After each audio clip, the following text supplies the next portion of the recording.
አንድ ወንድና አንድ ሴት ከአንድ ጫካ ውስጥ ቁጭ ብለው ብናገኛቸው መጀመሪያ የሚመጣውን ሐሳብ እስኪ ንገሩ። በጣም ተውት፣ አትንገሩ።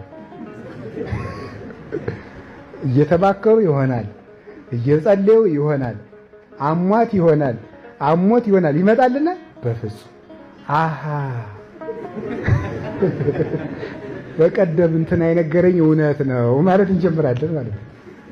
ይሄ ምንድነው? መረባችን በምን ስለምንጥለው ነው? በግራ አይድረስ ነው በእውነቱ ማለት ነው። ሁልጊዜ ቀኝ ማሰብ ቢመጣልን እንዴት መልካም ነበር በእውነቱ ማለት ነው። ቀኙን መሄድ።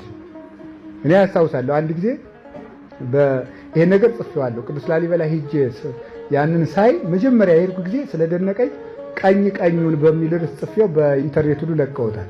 ለሰው ሁሉ ቀኙን ቢሄድ ከቃሉ ጋር ናችሁ። አንድ ሰው ስልክ ትደውላላችሁ፣ ሄሎ ይላል። ትደውላላችሁ። ስትደውሉ እያወራ ነው ይላችኋል። ከዛ መልሳችሁ ስትደውሉ ጥሪ አይቀበልም ይላል። ምን ይሰማችኋል?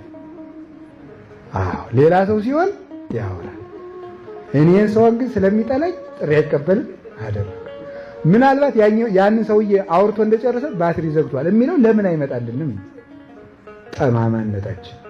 ጠማማነታችን ማለት ወይም ደግሞ ከዚያ ቀጥሎ ወይ ወድቆ ተሰብሮ ቢሆንስ ብንል ምን አለ?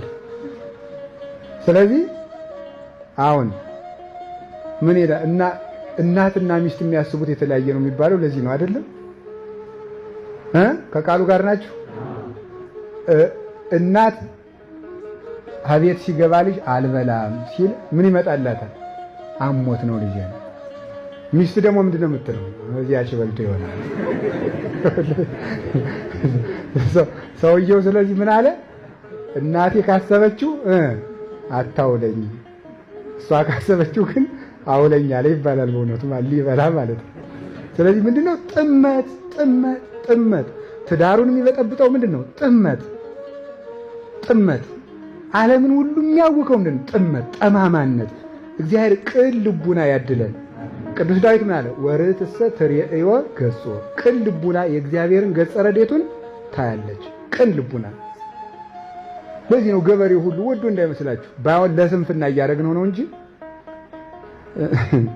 ከ150 ዳዊት የልብ ቅንነት ይላል። ይሄ አሁን የኃጢአት አሁን ይሄ ዱርዬ ሁሉ ጸልይ ሲባል ዋናው የልብ ቅንነት ነው ይላል። ግን ልቡ ጠማማ ነው።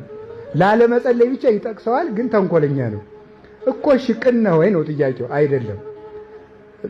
ዝሙቱን ተው እባክህ፣ ዋናው ቅንነት ነው ይላል።